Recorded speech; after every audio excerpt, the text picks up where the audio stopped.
Hey guys, I'm a Forester here. Today I have a question for you. Who is your favorite knife manufacturer? Now I have quite a few knife manufacturers represented on this table. These at this end, I only have one knife from each manufacturer. There at the top is the Ripple from CRKT, and that's the only CRKT that I own. Then there's the Boker Elegance, and these are the only knives I have from Augusta, from Browning. Over here is one I bought not too long ago. It's the Gentleman Jim from Emerson. It's the only Emerson that I have, and possibly the only Emerson that I will have. There's a couple I don't have boxes for, the Bradley, and that's an old Sharp that I have. You know, what I'm not asking is what is your favorite knife? I think that's a different question, because this Klotzli Walker 05 is possibly my favorite knife. Debatably my favorite knife, but I only have one Klotzli, and that's probably for a couple of reasons. Klotzlis are a little more expensive, and they also are somewhat hard to get here in the States. So I'm not asking what is your favorite knife, I'm asking what is your favorite knife manufacturer. You know, I move on down the table and I move into some knives and knife manufacturers that I have two or three of. There is two Victorinoxes that I have, the Cadet and also the floral knife that I use for grafting. And then Almar, you've seen in my reviews. I enjoy Almar knives, but I only have three, the Hawk and two of the Eagle models. And these are very high quality knives, but you know, they have somewhat of a limited selection, I would say. And these are probably the only Almars. They'll last me my life, and I probably won't add to my Almar collection. Moving on down, you come to a brand that's very familiar on YouTube, and that's the Chris Reeve knives. Now, I'm not the type of person that would have 5 large Sebenzas just to have different woods or different handle designs. So I have the Menundi, the small Sebenza, the large Sebenza.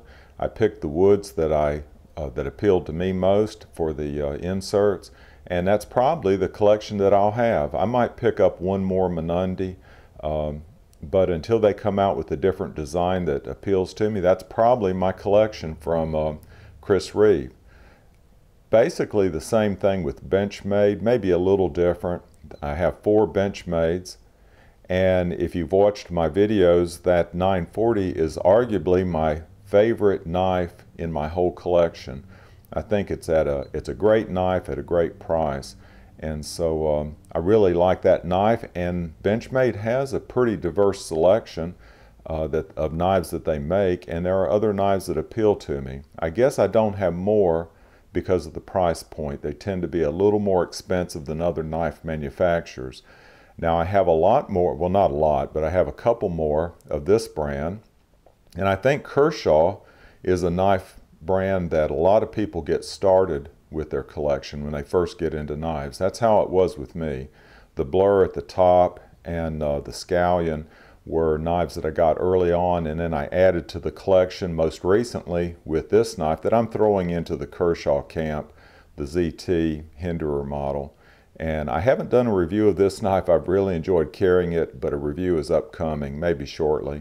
The other knife that I just got, because Kershaw is expanding their lineup, and they just did a collaboration with Emerson, and that second knife from the top is one of the Emerson Kershaw collaboration knives. I haven't done a review of that one. That's the 06 model, 6K, and I've really enjoyed carrying that. So Kershaw keeps changing their lineup of knives, and I've added a couple of knives recently, so I could see my number of Kershaws increasing. And they're good quality knives at a budget price. Now you can easily tell who my favorite knife manufacturer is by just counting the boxes, and they're the next group of knives on the table. And if you count these boxes, there's 8 Spydercos here on the table in my collection. Now that's not a huge number of knives, but it's the most that I have. And I'll go over them in a little bit of detail. There's the Chicago, the smallest Spyderco that I have. Then I have all 4 of the Sage series right there. I just completed this collection maybe a week or week and a half ago with the Bold Action Sage, and I think that might be the Sage 3, second one from the top. I'll do a review of that shortly and then do a Sage series review later this year.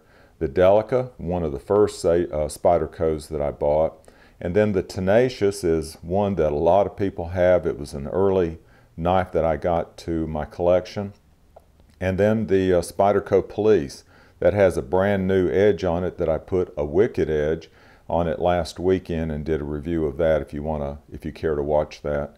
But why are Spydercos my favorite knife manufacturer? And I think it's a combination of several things. One is the uniqueness of their designs. They have a wide diversity of knives, and there's several that I would still like to get. Not only do I have the most Spydercos in my collection, I also have the most Spydercos on my wish list. For instance, the Endura, I'd like to have that. The Southard, if I'm pronouncing it right, and the Paramilitary 2 are just three that are on my wish list. So they have unique designs that appeal to me, at least. I think appeal to a lot of people. They have very quality construction, high quality construction, I think as good as any knife here on the table, and they come at a reasonable price. I don't know what the most expensive knife on this table is, but probably maybe $150 or $160. So most of the Spydercos you can get for under $150, maybe under $100 for a lot of these. So that's a reasonable price. They're more expensive than Kershaw's, but much less expensive than, say, Benchmade's. So there you have it. There's an easy way to tell what your favorite knife manufacturer is, and that's just count the boxes. I hope you all have a good day, good weekend, and I'll see you later.